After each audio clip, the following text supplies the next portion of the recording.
Sir. And we're live.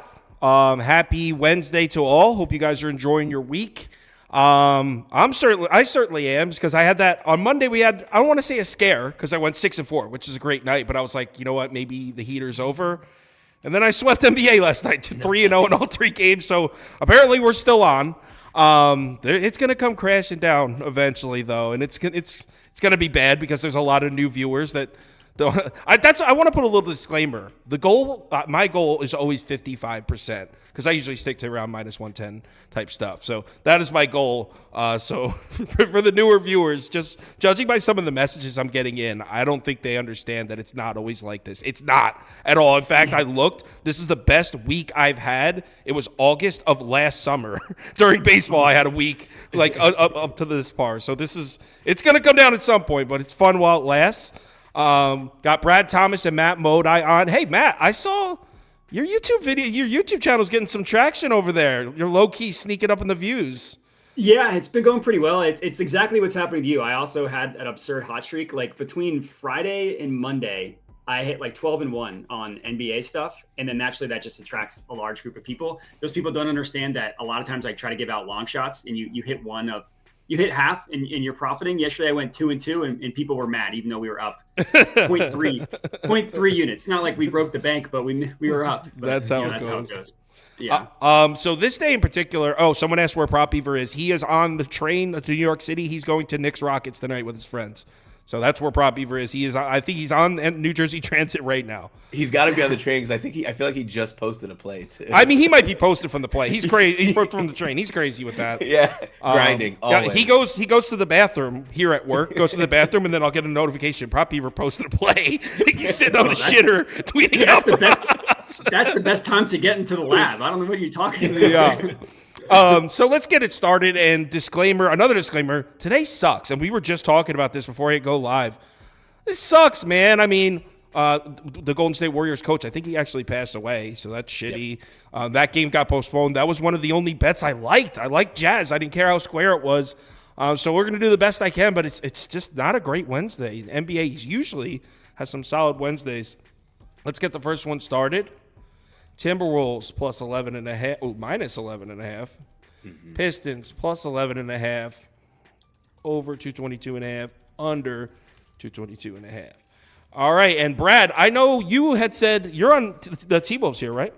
I am, and this is with Anthony Edwards questionable. I still think even without Ant-Man, this is just an absolute chance for Karl-Anthony Towns to dominate. Before I even get into like the advanced analytics, like we have a Detroit team who's pretty lifeless. They were lifeless without Cade. Now it's even worse. Day after day, we talk about how sad it is that there's always these like 2 or 3 blowouts in the NBA where there's 30 plus losses. I think this has a good potential to be one of them. If you look at the adjusted offensive ratings, Minnesota's in top 3 adjusted defensive ratings. They're second or third, depending on which ratings you're looking at. Now you go all the way to Detroit. And I'm doing these ratings with Cade. I didn't feel like doing all the math to do it without him. They're second to last in adjusted offensive rating. And they are, second to last in defensive adjusted rating and third to last in offensive adjusted rating, which means if the T-Wolves want to win this game by 20, they can. I'm going to take this number. I think that we do probably see it move to 12.5 with Ant-Man put in, but announced in, but I don't mind even with him out. This is one of those Anthony Towns games where if he wants to go berserk, he can. He's going to have his way with this unit. I had said yesterday that I would lean the other way, and I'm going to put Pistons plus 11.5, but I am not betting this, and I am not advising you to do so. This is not anywhere near my ticket. Just if you put a gun to my head and force me to pick here, Detroit is 3-2 against the spread in their last 5 at home. Some, I guess. But I guess the main reason, if I was to bet this, the main reason would be that Minnesota has to immediately fly home to play Memphis tomorrow night in Minnesota. And not that Memphis is a huge game for them, but it's definitely more meaningful than a road game against a shitty Eastern Conference team. So that'd be my only angle here is the Pistons have been more competitive at home than you think, and this is probably one of the most meaningless games on Minnesota's schedule. That's all I got, but I'm not betting it, so not gonna sit here and slam my fist trying to get you to tail. Matt? Yeah, I'm more aligned with you. The ticket I have is Anthony Edwards under 4.5 assists. That's a half unit play or pass if I had to give out like my entire thoughts on this one. I really wanted to take his points over because it's such a juicy matchup for him. But Mm-hmm. but going from left knee contusion on Sunday, granted he played 38 minutes, to now left knee tendonitis, to me that's a little bit more concerning because contusion is basically just pain tolerance. Tendonitis is something that can linger. And the fact that they're 11-point favorites against the Pistons on the first night of a back-to-back, like I'm just not sure he's actually going to play his normal allotment of minutes. And he normally does play through questionable tags, so I do think that he'll play. So I ended up obviously fading his assist number. He's gotten better as a playmaker. He actually passes it to Rudy Gobert now, which he never used to do. But he's still gone under in 6 of his last 10 games. He's still not like a pass first guy, and he averages around this number playing his normal minutes. If he plays a little bit less, then I think that he goes under. But again, this is not one of my favorite plays by any means. Shipley's trying to start a riot in the comments because Brad chose to bet against the Pistons. For those of you who don't know Shipley, that's E-Ship. He bets the Pistons money line every game. It doesn't turn a profit, but he really, really hammers it home. He sells it like a crack dealer. That's awesome. So our poll, wow. I had to take a double take and make sure I read that properly. 50% to 33%. Y'all are betting Detroit. So, wow. For some reason, it's not letting me end the poll now. I genuinely believe, too, if they want to bet Detroit, you guys can wait. Looks like we're getting some steam going up to, on the Timberwolves side, some 12s have popped in, which means I believe we're going to get to the 12.5. So, yeah, there's some juiced 12s. So we'll get to 12.5. So if you like Pistons, I would wait, and then you could take the 12.5. Yeah, I agree, and especially the Anthony Edwards when it's finally announced, that'll do something. So let's move on to the next game. All right, Magic at Hawks, and I'll go first on this one because this is actually a bet I like, which is very few and far between tonight. So let's get the poll running. We got Magic. This is mostly at 4. Over 229.5. The total does tell a story, though, because if you're familiar with the Hawks and the way that they've been playing for most of the season, that's a low total. But this Hawks team has changed their style up a bit. It's certainly showing in the numbers, and that's a big reason for this bet. So I'm taking the Hawks at -4 at home here. As I said last night on YouTube, fading the Hawks at home is a dead trend, in my opinion. They are 4-14 against the spread at home, the worst in the NBA. They're 3-2 in the last 5. I've lost on two of those 3 Hawks wins at home. And if it was just completely random, I would say whatever. Let's disregard it and let's stick to the trend that's been paying. But it's not. We're seeing a completely different look from the Hawks offensively.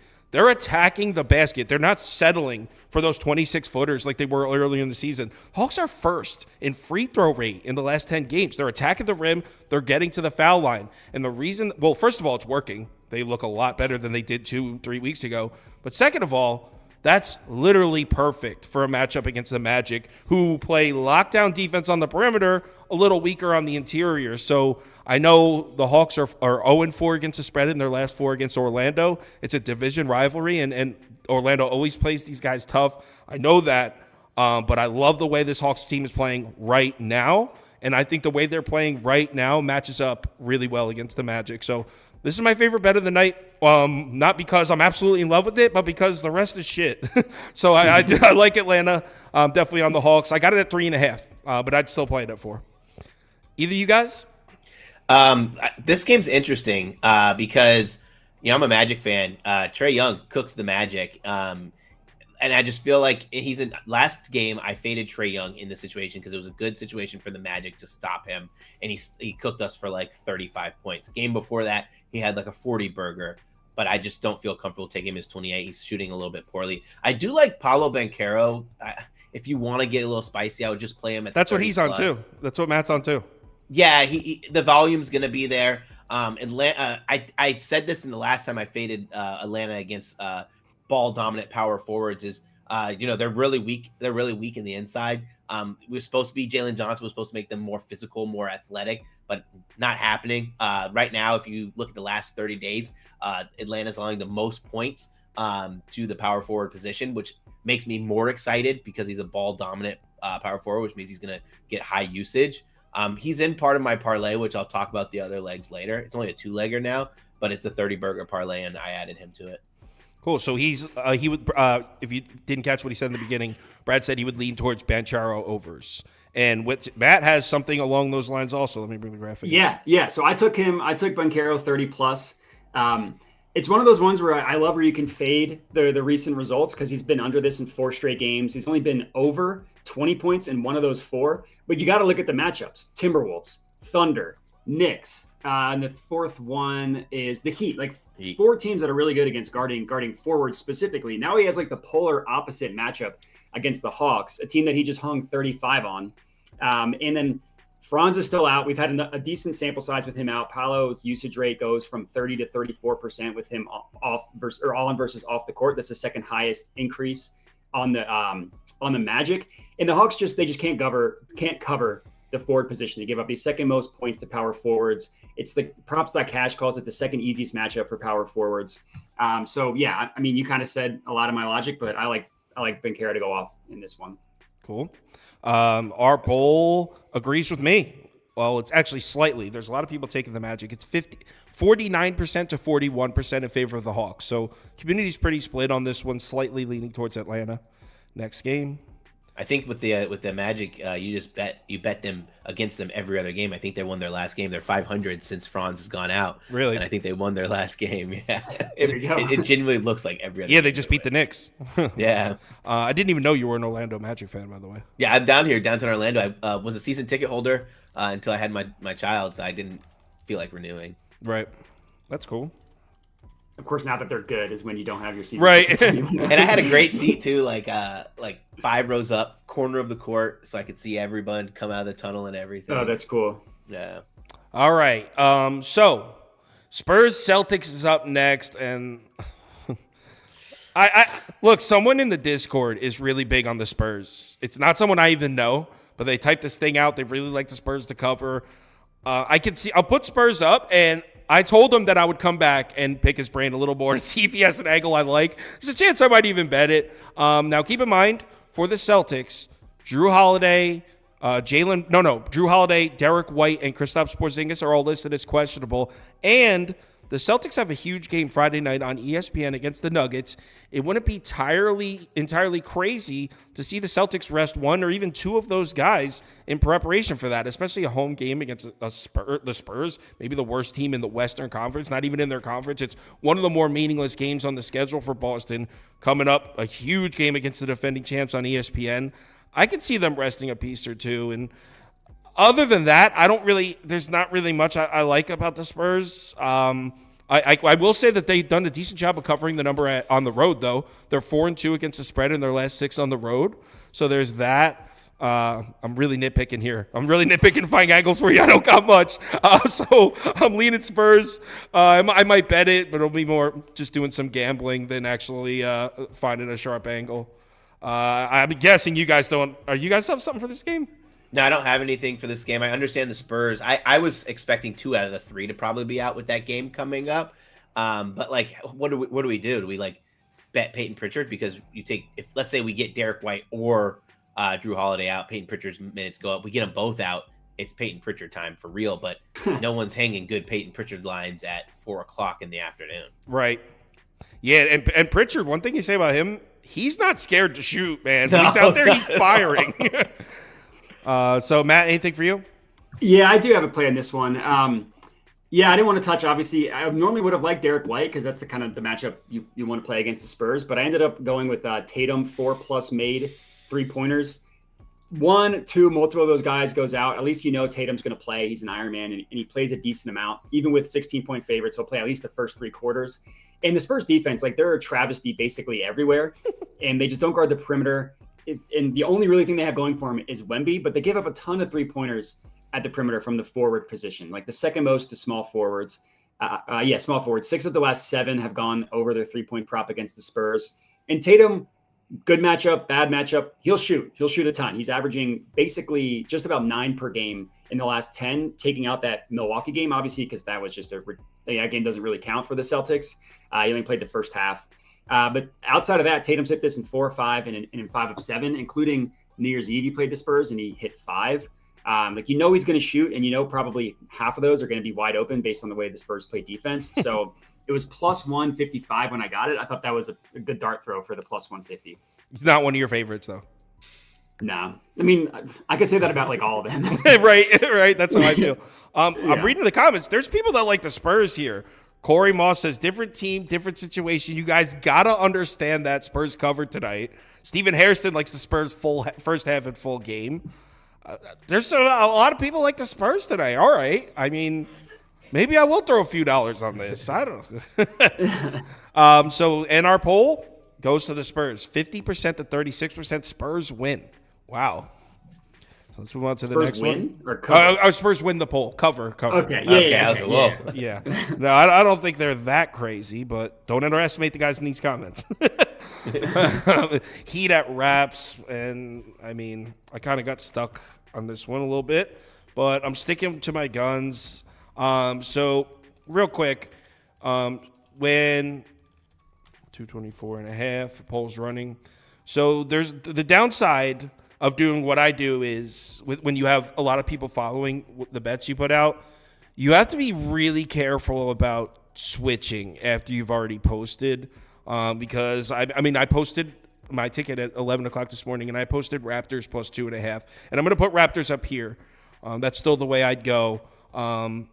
At this point, this would probably be a pass for me. Now that Siakam got traded. In case someone's watching that didn't know that, Siakam got traded to the Pacers. So no Siakam. But actually, Brad was just talking about this before we went live. How many points is he even worth? So I'm still on the Raps. Would I have put this on the ticket if the trade had happened before?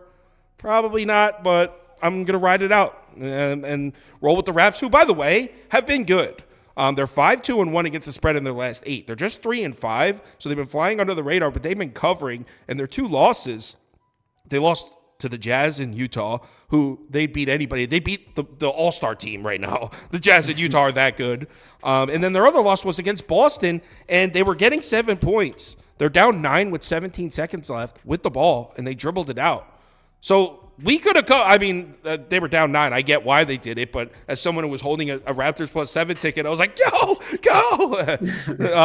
So I think the Raptors as a whole, even without Siakam, I'm still down, even though I don't actually love it. Brad, you're on the other side, you said, right? Yeah, I took the Heat. I got them at -2, and I was hoping to be able to get like a -2 and then an overreaction at plus like 5 was what I would need to play the other side. But I never got that. Like, I just was kind of confused that normally the media, especially nowadays, not the media, the fans just go and overreact. The best I could get was a plus 3.5, which I didn't want to take. Excuse me. This should be a Bam Adebayo can feast game. 2 things come into play here. Last 30, we look at the Raptors haven't been great covering centers, right? Now they lose Siakam, which is more length, and they go to Jonte Porter and Scotty Barnes right there for their 1-2. And I think that if Bam wants to score a ton of points, he absolutely can. Line set higher than it normally is. He's normally an 18.5 guy. It's 22.5. So you're obviously paying the extra boost there. I stayed away from that, but the other reason I want to say is since the Raptors acquired Emmanuel Quickly and RJ Barrett, they've played with a faster pace, which just always is nice when you get points. You won't get more points in a game if you ever want to take an over for a player. Oh, yeah. Brad's with Gold Boys, by the way. Someone just said, who is this Brad guy? Like that, you don't know Brad. He's with Gold Boys. He's pretty well known. He has also done work with NBC Sports. Like, he's pretty well known. I didn't give the full intro in the beginning. So, yeah, he said he got Miami at -2. I guess you would still probably lean them at 3.5. But yeah, still lean them at 3.5. This is a good, like we talked about this off air. Like, this is not I won't say good, but this is a team that was already playing without Siakam. Like, Siakam wasn't playing great once the trade rumors started to come around. Like, we were actively fading Siakam points because they kept hanging him at 24.5. And like, if you guys already going under, you know he's not putting that much of an impact in the game. He was injured in 2 of the games since the trade rumors came out too. So it's not like they didn't know how to play without him either. Oh, right. Yeah, exactly. I feel the same way. And I like the overall how the Raps have played. It's the kind of thing where if you just glance at their recent game logs, you'd be like, oh, they're trash. But like, I've been watching and betting the Raptors, and they're not. They're playing strong. So, Matt, anything in this one? Yeah, I this is a half unit dart throw type of play. Emmanuel Quickly 4+ made 3-pointers. It's plus 230 at FanDuel. Basically, if it was a plus 200, if it was above plus 200, I was going to take it. I've loved his role on the Raptors. I feel like I've backed him a bunch of times since he's been on the Raptors, and he's come through more often than not. His usage rate doesn't increase a ton with or without Siakam. Like with Siakam on the court, it's on the court and versus off, it goes up by 2%. So it's not a huge increase, but he doesn't take a ton of catch and shoot. He's more of an isolation, pull up 3-point kind of guy. And the heat can be had by these types of guards. Like if you can't shoot and you have to score from the inside, you got no shot. But guards who can shoot, they're pretty good. Like the Heat give up the where is this? The third most 3-pointers to shooting guards, specifically shooting guard, point guard, kind of nebulous with Quickly. And this is per Courtside Pal. They give up the third most points in general to someone of Quickly's shot profile. So I also took him at 25 plus as well. I took both for half unit play. That one's like plus 195. But yeah, I mean, go light with your unit size. It's kind of the whole point of these long shots. But I like backing Quickly. Quickly 4+. I love me some Quickly. Big fan. Our poll is leaning towards Miami, 51% to 37% towards the Heat. So most people leaning the Heat. And after the trade, I expected most people to be leaning that way. I don't blame them. But you know what? The Raps have been good to me. Not bailing on them. And to someone in the comments said, now that Siakam's gone, the reason that really hurts the Raptors a little bit more, even though he himself hasn't been playing his best basketball recently. This is just a Raptors team with Pirtle hurt that's already so thin in the front court. They just have no size. Now, granted, it's not like the Heat are a big bully organization themselves. I mean, Bam's pretty much their only guy that really just threatens you with his size. So it's not the worst matchup, but they're going to be thin in the front court, Toronto. Rockets at Knicks. I'm sorry. Rockets at Knicks next. In New York, Prop Beaver is en route to this game. This line's, I believe, at 6.5 now. The market it's very clear that the market likes the Knicks here. I disagree. I don't like how the line movement is so violently against me. I was down to take the Rockets at 3.5. I think they win. All right, so a couple things. Number one, obviously, Jalen Brunson and Josh Hart are listed as questionable. Not saying that the Knicks aren't the type of team that can play without a piece. They can, but it's really the pieces specifically that are questionable. So a couple things. One thing the Rockets do really well, it's probably their strongest asset, is their defense in transition. Third and fourth in frequency and efficiency defending the fast break. The Knicks love to run the fast break, and those two guys, Josh Hart and Jalen Brunson, happen to be two of the main guys that the Knicks are running and pushing the tempo with. So without even just one of those guys against a Rockets team that doesn't let you get out in transition, I think this Knicks offense looks really stale. I think it looks like the Knicks offense of 2021. A lot of Julius Randle isolation, which if he's on, it can work, but if he's off, they're not going to score. I think the ball's not going to be moving around, and this is a fade of the Knicks offense against this specific matchup in the Houston Rockets. So, yeah, I like the Rockets. Like I said, I think they win. I'm not crazy about backing the Rockets without Eason, because Eason's been their guy. He was so good to start the season, and he's been hurt. So I'm not crazy about that aspect of it, but I like the matchup for the Rockets, and everyone's betting the Knicks, so I'll take the other side in this one.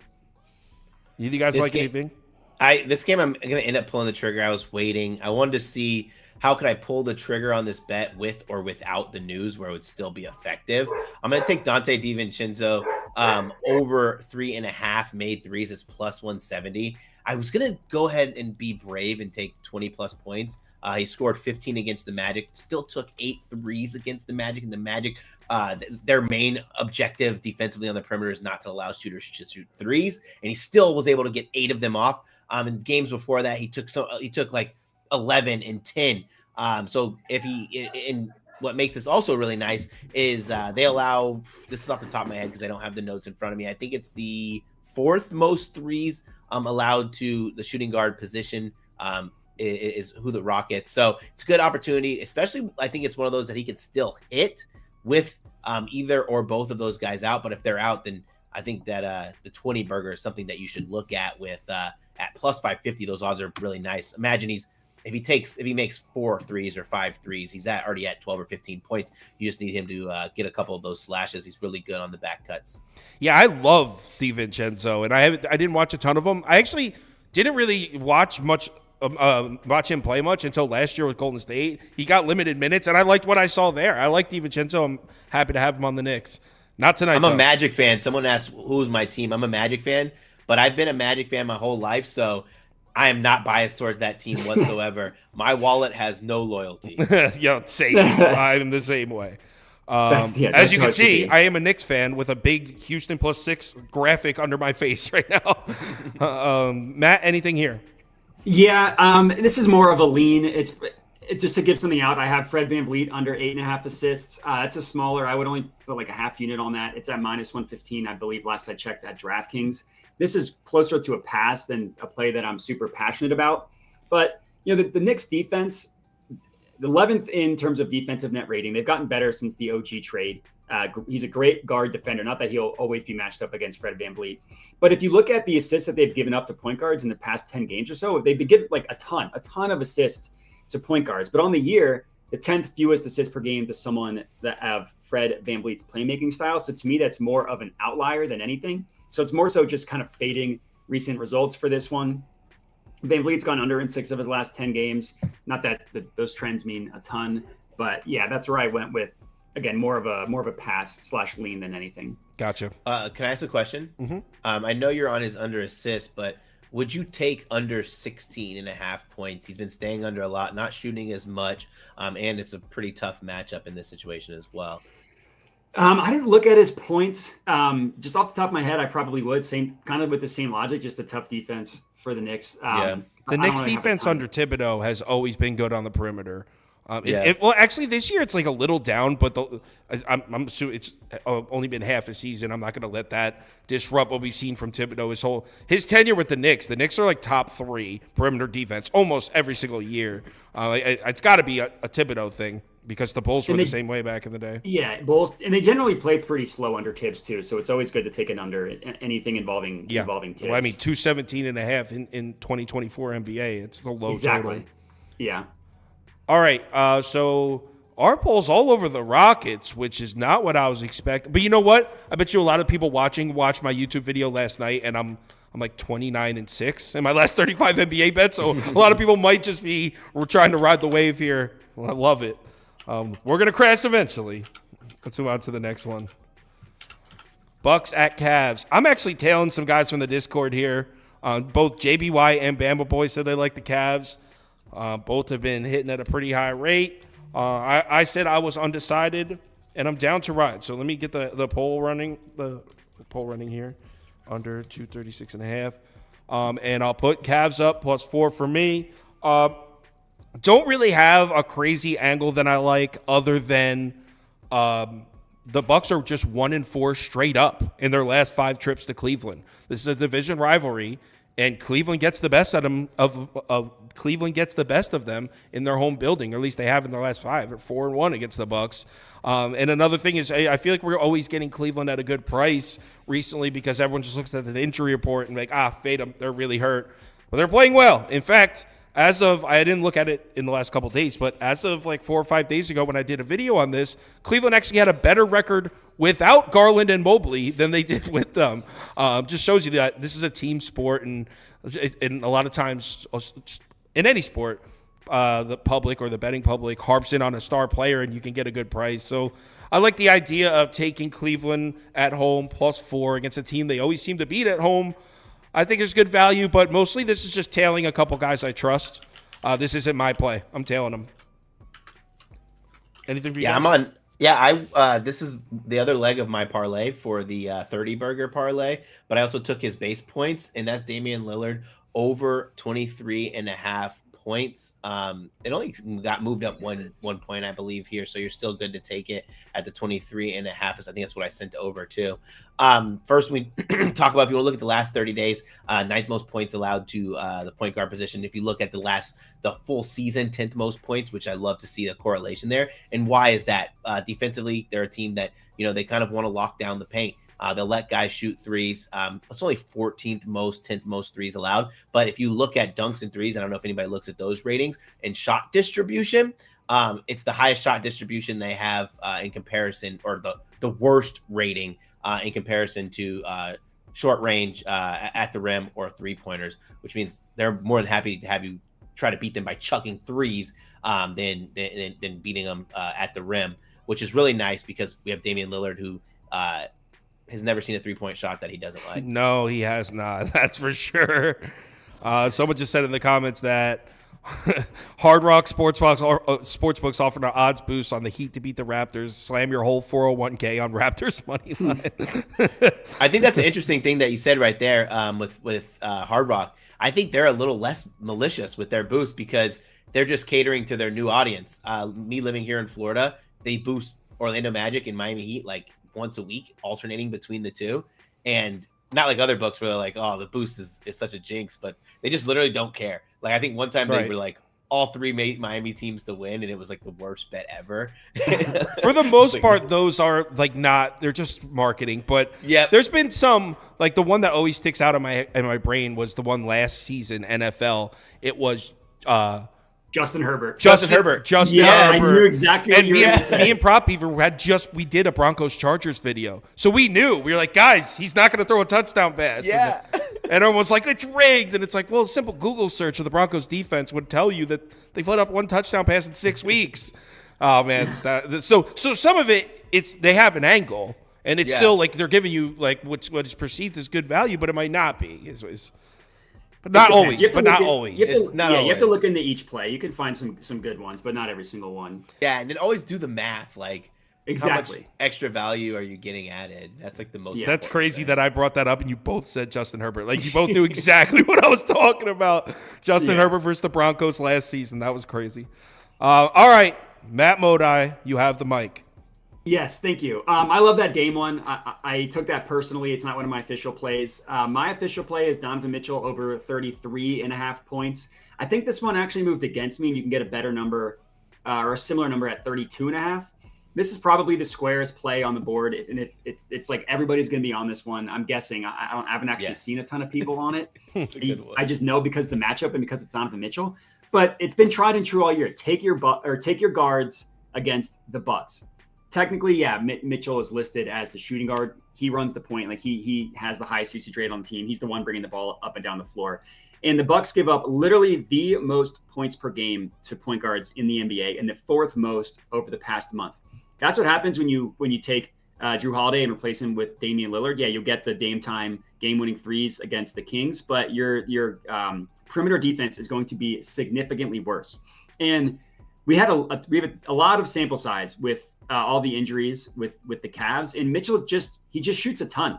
He averages over 20 shot attempts per game, almost 10 from deep. And against the Bucks, that's just a high value, high leverage shot opportunities that you're getting. So again, this is probably as square as they come, and I generally try to do the opposite of what I'm doing in this one, but there's just too much riding on the Donovan Mitchell over. So Square's cash, man. Square's cash. Square's cash, especially in good situations. Like you could do it blindly. If I remember correctly, I was like, I think I took Tyus Jones against the Bucks to get 15, and it was like plus 320 or something. And everyone's like, "That's a terrible bet." And I think he had like 20 points in that game or 18 points. Like, Tyus Jones. To answer someone's question about the Justin Herbert thing, so what happened was the boost was Justin Herbert to throw one touchdown pass was plus 100, and this was Justin Herbert last year. He was throwing 2-3 a game, so everyone went and bet that, like, plus 100. All he has to do is throw one touchdown pass.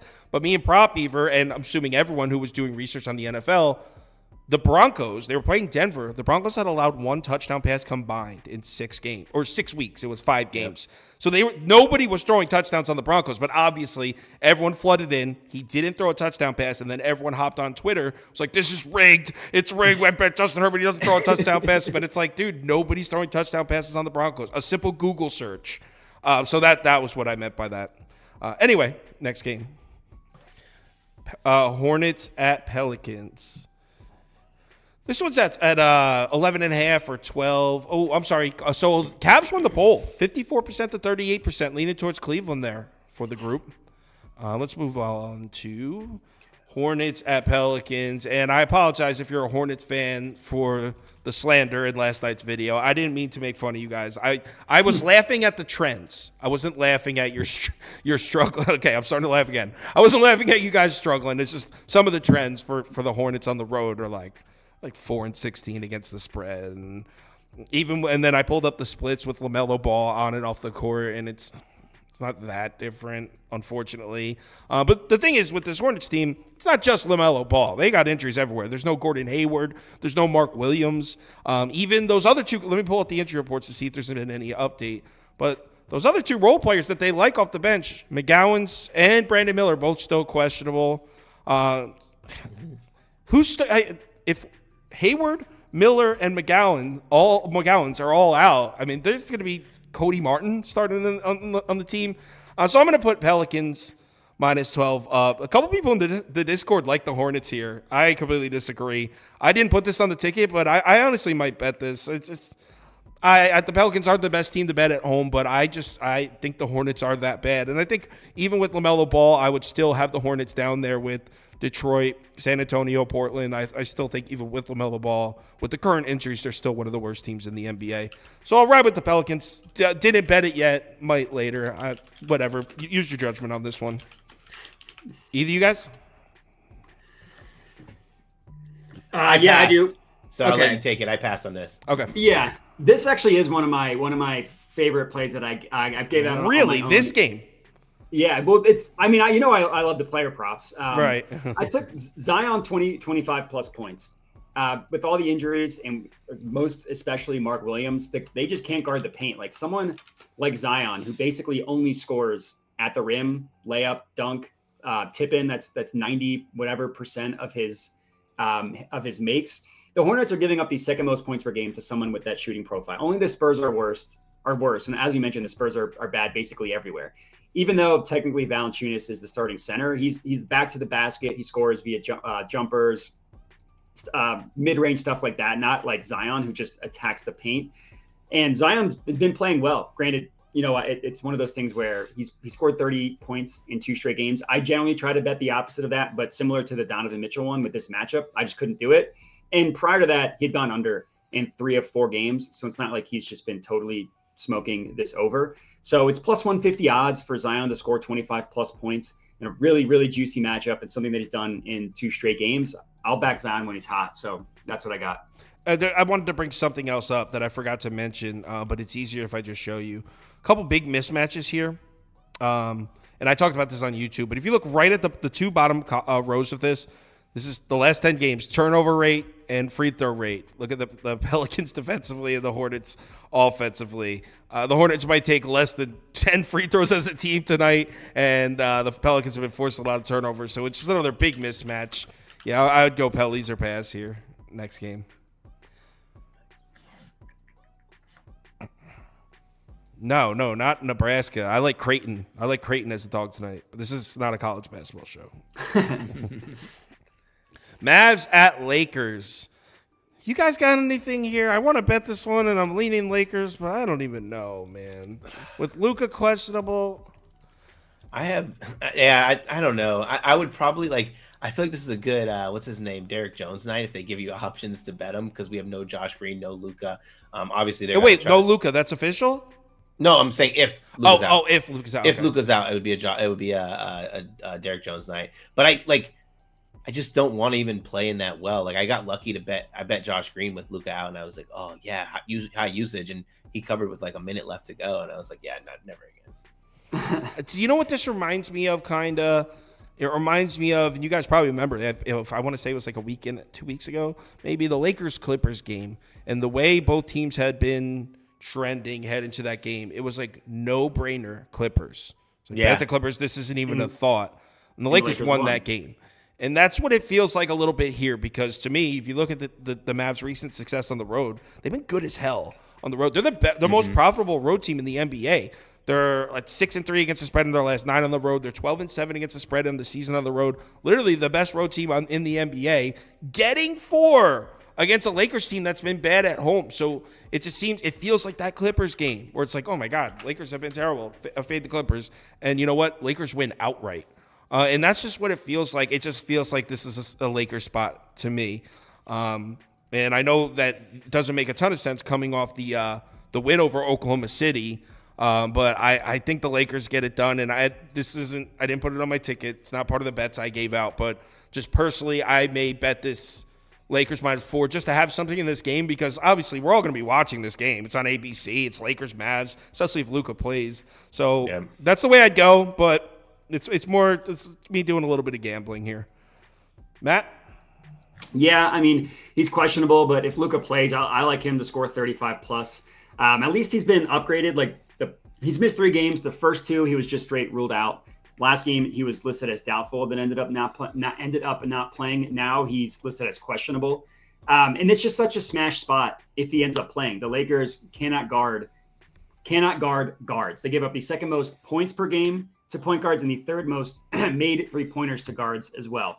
Prior to the injury, Luka had gone over 33.5, which is his main line in 7 of 10 games. I just pumped it up to 35 plus. The odds aren't amazing. It's plus 110. I also like his 3-point props. I took him another half unit play to make 5 at plus 175.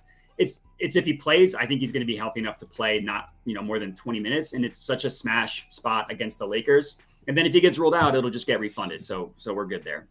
So someone just says, I'm taking the Lakers. LeBron always beats his buddy Kyrie. And I literally just went on Stat News to see if that was true. LeBron's got an 11-4 record in this 15 games against Kyrie. So I guess that is true. How many of that was after not Miami versus Cleveland before LeBron went back to Cleveland? So Miami versus Cleveland was 6-0. So there you go. Without those, he's actually 5-4 versus Kyrie. But since they played together, that would be right here on, right? 2019 on. So that since they've played together, they're 4-3. No, it'd be. These would count. These would count here. Yeah, Cleveland, Boston would count. Okay, so first year. Since it's 5-4. I was right with what I said originally. So it's 5-4 since the original, because Kyrie was on a really bad Cavs team against the super team Miami Heat. That's not really a testament to anything. But yeah, I feel like it's the Lakers. And by the way, Matt, to your point, and I talked about this on YouTube a little bit last night. Lakers have been really weak against above the break threes. So if Luka does play, he's going to get looks from out there.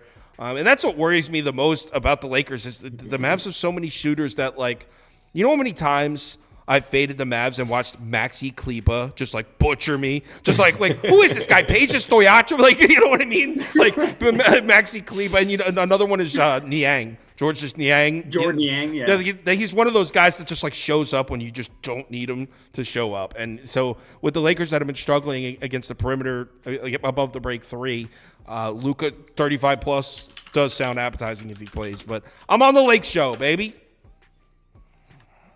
You know what's funny about this game? I was I'm trying to convince myself into taking Austin Reeves 20+ points. Mav's not great against shooting guard position, but even with him being into the lineup, it's not like his minutes are going to go up. He's still going to play 32 minutes. So there's no real benefit of me kind of going over that line. This 15 line is even money. So I end up passing on that. But I thought it was. I don't think betting wise that this is kind of a tough game to predict. There's just there's a lot of moving pieces here. It's more just hey, let's do some gambling, kind of a bit Nets Blazers.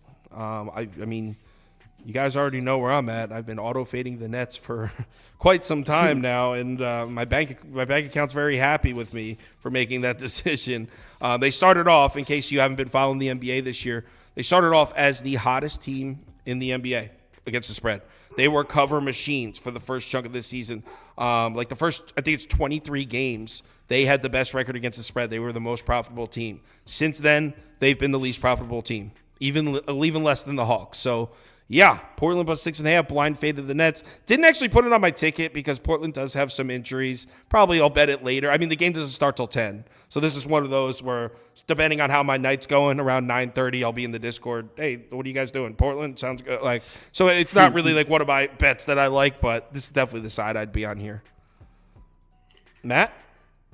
Yeah, total pass for me. I don't think I've ever cared less about an NBA game in my entire life. Even really two bad teams is sometimes fun. This is just there's just nothing here that appealed to me. So total pass. Anything for you, Brad? I like Anthony Simons over 3.5 made threes, but he's questionable. So like, you just want to ask yourself, do you want to tie your money up when you can bet on other things? Right. So I just passed until I see lineups, but he's a guy you can ladder his threes. I think he takes 8 to 10 3-pointer shots today if he plays. So good chance to get 4 of those if he shoots 50% or better. Oh, and by the way, if you were looking for a reason to bet Portland, if you're on the fence and what I just said didn't tip you over, there are angles here for Portland. Just real quick one right off the top of my head without even looking at it.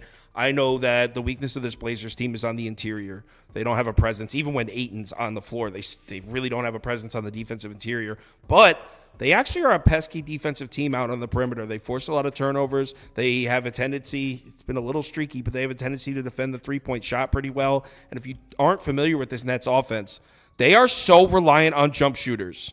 If their guys aren't knocking down jump shots, they're not scoring points. They're not attacking the rim. That's not what the Nets do. So it's actually a nice matchup for Portland. I'm actually talking myself into it. I am going to bet Portland. I'm like talking myself onto the bet right here. So yeah, I like Portland. But yeah, like I said, it wasn't on my original ticket, but I'll bet it. Our poll really likes Portland. 63% to 24% Portland. Wow. I think it's just because that point you made that's so true about the Nets. Like, all you have to do is, like, just pray they're not shooting lights out. Right. And they're an easy fade. Like, laying almost 7 points for them is hard unless you just think they're just going to just come on snipe. On the road, across the country. Yeah, and not in their own home gym. Like, across the country, 3,000 miles away. Next game. Oh, no, not next game. No. So let's do the community parlay, and we'll get out of here. Yeah, sorry I don't have more. I felt like I gave out just a bunch of leans today, but I really just don't like.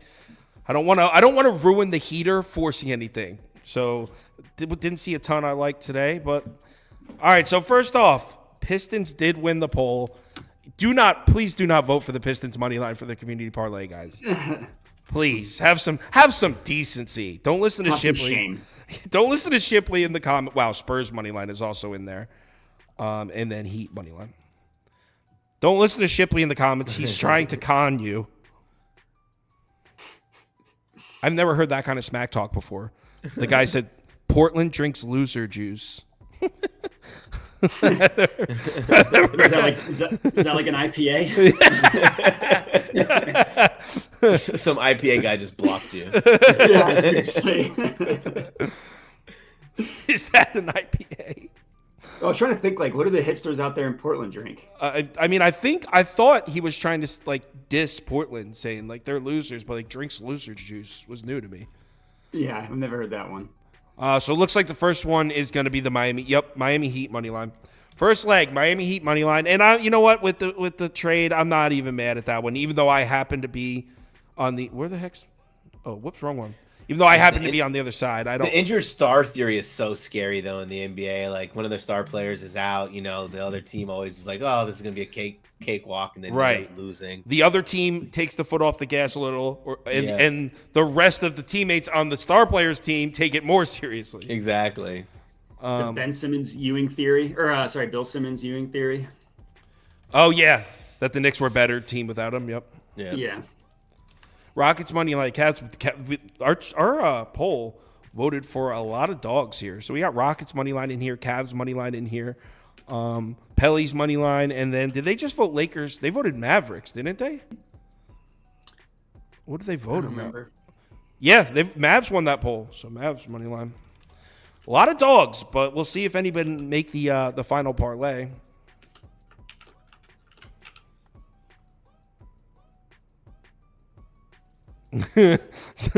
Someone said Shipley subscribes to Pick Dogs. They have matching AC/DC shirts. All right, so this is going to be a close one. Looking like Pelly's money line might pull away, which I think would probably be the safest option as far as wins and losses. Maybe not the best value, but no, we can't drug test Shipley. He's up in Michigan smoking that bathtub meth up there.